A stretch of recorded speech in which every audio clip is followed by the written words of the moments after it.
សួស្តីបងប្អូនទាំងអស់គ្នាជួបគ្នាជាមួយនឹងខ្ញុំម្ដងទៀតជាមួយនឹងការនិយាយ Skype ខ្លះៗអំពីអ្នកខ្លាំងដែលស្ថិតនៅក្នុងរឿង The Great Ruler នៅក្នុងពេលបច្ចុប្បន្ននឹងដែលជាសាច់រឿងរបស់ Muchen ហ្នឹងឯងហើយកុំឲ្យខាតពេលទៀតយើងចូលទៅដល់វីដេអូរបស់យើងតែម្ដងដោយអ្នកដែលខ្លាំងបំផុតនៅក្នុង The Great Southern World ឬក៏នៅក្នុងរឿង The Great Ruler នៅក្នុងពេលបច្ចុប្បន្នហ្នឹងគឺមាន6អ្នកដែលស្ថិតនៅខាងពូជសាសមនុស្សដោយអ្នកទាំង6អ្នកហ្នឹងមានដូចជាទី1គឺជាអត្រិអមតៈដោយអត្រិអមតៈហ្នឹងកាលពីពេលដែលគាត់នៅមានជីវិតហ្នឹងគឺគាត់មានកម្រិតទី12គឺជាកម្រិត Ranker ដែលជាកម្រិតពាក់កណ្ដាលជំហានអ្នកគ្រប់គ្រងពិភពលោកហ្នឹងឯងប៉ុន្តែបច្ចុប្បន្នហ្នឹងគឺថាអត្រិអមតៈហ្នឹងគឺបានស្លាប់បាត់បង់ជីវិតបាត់ទៅហើយតាំងពីរយៈពេល 49000 ឆ្នាំមុនឯណោះមូលហេតុដែលអត្រិអមតៈបានស្លាប់ហ្នឹងកាលពីរយៈពេល 49000 ឆ្នាំមុនពិភពលោករាប់ពាន់អស្ចារ្យជាមួយនឹងពូជសាសអាក្រក់ក្រៅភពហ្នឹងគឺបានធ្វើសង្គ្រាមជាមួយគ្នាហើយនៅក្នុងពេលហ្នឹងដែរអត្រិអមតៈហ្នឹងគាត់ក៏បានឆ្លាក់នាមត្រកូលរបស់គាត់នៅលើបញ្ជីឋានសួគ៌ហើយពេលហ្នឹងអត្រិអមតៈហ្នឹងបន្ទាប់ពីឆ្លាក់នាមត្រកូលនៅលើបញ្ជីឋានសួគ៌ហើយគាត់ក៏បានឡើងទៅដល់កម្រិតទី12គឺជាកម្រិត Ranker ហ្នឹងឯងបន្ទាប់មកទៀតនៅពេលដែលប្រយុទ្ធជាមួយនឹងបិសាចអាក្រក់ភ្នែក10ហ្នឹងដែលជាព្រះរបស់ពូជសាសអាក្រក់ក្រៅភពហ្នឹងពេលហ្នឹងអត្រិអមតៈហ្នឹងគាត់ក៏បានលះបង់ខ្លួនឯងហើយក៏បានបិទត្រាបិសាចអាក្រក់ភ្នែក10ដែលជាព្រះនៃពូជសាសអាក្រក់ក្រៅភពហ្នឹងឲ្យស្ថិតនៅក្នុងភ្នូរដាច់ស្រយាលភាគខាងជើងនៃទ្វីបដាច់ស្រយាលភាគខាងជើងចាប់តាំងពីពេលហ្នឹងមករហូតដល់ពេលបច្ចុប្បន្នហ្នឹងបើសិនជាយើងគិតជាឆ្នាំវិញគឺខ្ទង់រយៈពេល 49000 ឆ្នាំឯណោះដែលអត្រិអមតៈហ្នឹងបានបិទត្រាបិសាចអាក្រក់ក្រៅភពរហូតដល់ពេលបច្ចុប្បន្នហ្នឹង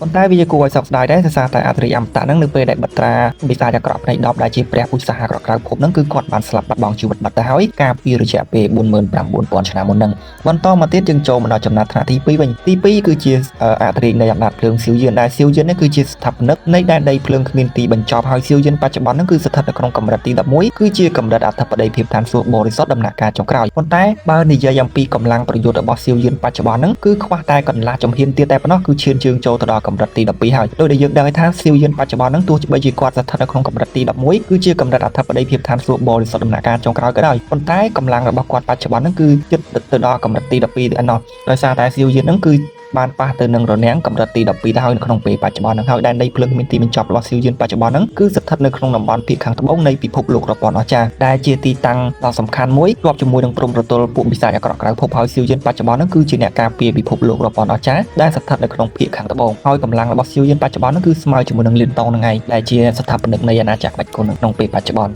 ហើយទី3វិញគឺជាបុព្វបុរសក្បាច់គុណលៀនតុងដែលលៀនតុងបច្ចុប្បន្នហ្នឹងគឺជាស្ថាបនិកនៃអាណាចក្រក្បាច់គុណហើយពេលបច្ចុប្បន្នហ្នឹងលៀនតុងក៏មានកម្រិតទី11ដូចគ្នាគឺជាកម្រិតអធិបតីភាពឋានសួគ៌បរិសុទ្ធដំណាក់កាលចុងក្រោយហើយកម្លាំងប្រយុទ្ធរបស់លៀនតុងវិញក៏ខ្វះតែកន្លះជំហានទៀតឈានជើងចូលដល់កម្រិតទី12ដូចគ្នាជាមួយនឹងស៊ីវយិនដែរពីព្រោះអីស៊ីវយិនហើយនិងលៀនតុងកម្លាំងរបស់ពួកគេទាំងពីរនាក់ហ្នឹងគឺស្មើគ្នាតែប៉ុណ្ណោះគ្មានអ្នកណាខ្លាំងជាងអ្នកណានោះទេហើយលៀនតុងអាណាចក្រក្បាច់គុណរបស់លៀនតុងពេលបច្ចុប្បន្នហ្នឹងគឺស្ថិតនៅក្នុងតំបន់ភាគខាងជើងនៃពិភពលោករាប់ពាន់អស្ចារ្យដែលជាទីតាំងសំខាន់មួយដែលឈរជើងការពារពិភពលោករាប់ពាន់អស្ចារ្យពីពួកកុលសម្ព័ន្ធបិសាចអាក្រក់ក្រៅភពនៅក្នុងពេលបច្ចុប្បន្នហ្នឹងហើយស៊ីវយិនហើយនិងលៀនតុងពេលបច្ចុប្បន្នហ្នឹងគឺជាអ្នកការពារពិភពលោករាប់ពាន់អស្ចារ្យទាំងពីរនាក់តែម្ដងបើខ្វះមួយគឺមិនបាននោះទេដូច្នេះហើយទាំងស៊ីវយិនហើយនិងលៀនតុងហ្នឹងគឺជាកងកម្លាំងកម្ពុជាបំផុតនៅក្នុងពិភពលោករាប់ពាន់អស្ចារ្យនៅក្នុងពេលបច្ចុប្បន្នហ្នឹងចូលមកដល់ចំណាត់ថ្នាក់ទី4វិញគឺជាព្រះអង្គម្ចាស់មិនចេះស្លាប់ដោយព្រះអង្គម្ចាស់មិនចេះស្លាប់ហ្នឹងគឺជាកូនចៅជំនាន់ក្រោយរបស់អត្រិអមតៈហើយព្រះអង្គម្ចាស់ម្ចាស់ស្លាប់ហ្នឹងគឺជាអ្នកការពារភ្នូរដាច់ស្រយាលភាគខាងជើងដែលស្ថិតនៅក្នុងទ្វីបដាច់ស្រយាលភាគខាងជើងដែលជាទីតាំងសំខាន់មួយដែលបានឃុំបិសាចអាក្រក់ភ្នែក10ដែលជាព្រះរបស់ពូជសាសអាក្រក់ក្រៅភពកាលពីរយៈពេល 49000 ឆ្នាំមុនហ្នឹងរហូតមកដល់ពេលបច្ចុប្បន្នហ្នឹងហើយព្រះអង្គម្ចាស់ម្ចាស់ស្លាប់ហ្នឹងបច្ចុប្បន្នគឺមានកម្រិតទី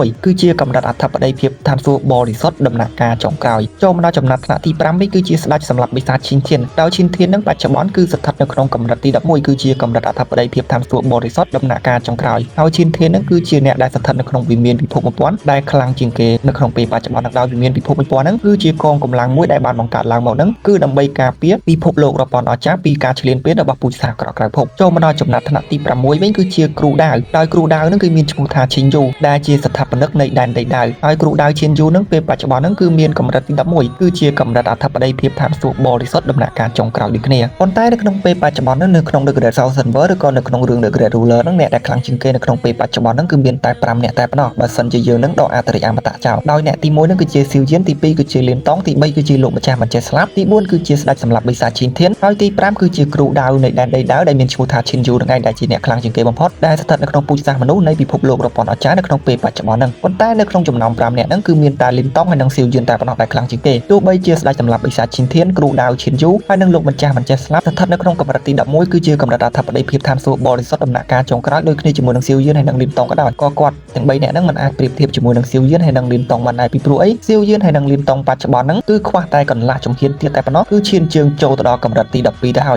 យកម្លាំងបច្ចុប្បន្នរបស់សៀវយឿនហើយនឹងលីនតុងហ្នឹងគឺលើសពីកម្រិតអធិបតីភាពឋានសួគ៌បរិសុទ្ធដំណាក់កាលចុងក្រោយទៅទៀតដូច្នេះហើយអ្នកទាំង3នាក់ហ្នឹងគឺនៅក្រោមសៀវយឿនតែបន្តិចតែប៉ុណ្ណោះប៉ុន្តែបើយើងនិយាយឲ្យខ្លីទៅនៅក្នុងពូជសាសន៍មនុស្សហ្នឹងគឺអ្នកទាំង5នាក់ហ្នឹងគឺខ្លាំងជាងគេបន្ទាប់ពីបានរៀបរាប់អំពីអ្នកខ្លាំងទាំង6នាក់ដែលស្ថិតនៅក្នុងពូជសាសន៍មនុស្សនៃពិភពលោករាប់ពាន់អស្ចារ្យហើយឥឡូវហ្នឹងយើងចូលមករៀបរាប់អំពីអ្នកខ្លាំងបំផុតដែលស្ថិតនៅក្នុងកលសម្ព័ន្ធសត្វដតេវភាពវិញដោយកលសម្ព័ន្ធសត្វដតេវភាពហ្នឹងគឺជាកលកម្លាំងកម្ពុជាដ៏សំខាន់មួយនៅក្នុងពិភពលោករាប់ពាន់អស្ចារ្យដើម្បីទប់ទល់ប្រឆាំងជាមួយនឹងពួកវិស័យក្រក់ក្រៅភពដូចគ្នាហើយកម្លាំងវិញគឺប្រហាក់ប្រហែលជាមួយនឹងពួកពូជសាសន៍មនុស្សដូចគ្នាហើយអ្នកខ្លាំងបំផុតដែលស្ថិតនៅក្នុងកលសម្ព័ន្ធសត្វដតេវភាពដែលមានកម្លាំងប្រហាក់ប្រហែលជាមួយនឹងពូជសាសន៍មនុស្សហ្នឹងគឺមានចំនួន6កលសម្ព័ន្ធទី1គឺជាកលសម្ព័ន្ធនិពិតដែលដឹកនាំដោយអធិរិនិពិតទី2គឺជាកលសម្ព័ន្ធមយូរ៉ាដែលដឹកនាំដោយស្ដេចមយូរ៉ាពិតទី3គឺជាកលសម្ព័ន្ធបក្សីខុនផឹងទី4គឺជាកលសម្ព័ន្ធស្វាយៈថៃឋានទី5គឺជាកលសម្ព័ន្ធបក្សីមរណៈ9ទី6គឺជាកលសម្ព័ន្ធកងោកទាំង9ពណ៌ហើយនៅមានកលសម្ព័ន្ធផ្សេងៗទៀតនៅក្នុងហ្នឹងប៉ុន្តែខ្ញុំសូមនិយាយអំពីតែអ្នកខ្លាំងទាំង6ហ្នឹងតែប៉ុណ្ណោះប៉ុន្តែចំពោះកលសម្ព័ន្ធសារទេវភាពផ្សេងៗទៀតហ្នឹងគឺដែលខ្ញុំមិនបាននិយាយហ្នឹងគឺថាកម្លាំងរបស់ពួកគេក៏មិនខ្សោយណាស់ដែរដោយកម្លាំងរបស់ពួកគេហ្នឹងគឺស្ថិតនៅក្រោមតែកលសម្ព័ន្ធសត្វដតេវភាពចំនួន6នាក់ហ្នឹងតែប៉ុណ្ណោះដោយកលសម្ព័ន្ធសត្វដតេវភាពចំនួន6ដែលខ្ញុំរៀបរាប់ហ្នឹងគឺជាកលសម្ព័ន្ធអ្នកដឹកនាំនឹងឯងហើយកលសម្ព័ន្ធផ្សេងៗទៀតហ្នឹងគឺកម្លាំងរបស់ពួកគេហ្នឹងគឺស្ថិតនៅក្នុងកម្រិតទី11ដូចគ្នាគឺជាកម្រិតអធិបតីភាពតាមសួគ៌បរិសុទ្ធដំណាក់កាលកណ្ដាលអីហ្នឹងប៉ុន្តែចំពោះកលសម្ព័ន្ធទាំង6ហ្នឹងវិញគឺស្ថិតនៅក្នុងកម្រិតទី11គឺជាកម្រិតអធិបតីភាពតាមសួគ៌បរិសុទ្ធដំណាក់កាលចុងក្រោយដែលស្មើជាមួយនឹងពូជសាសន៍មនុស្សទាំង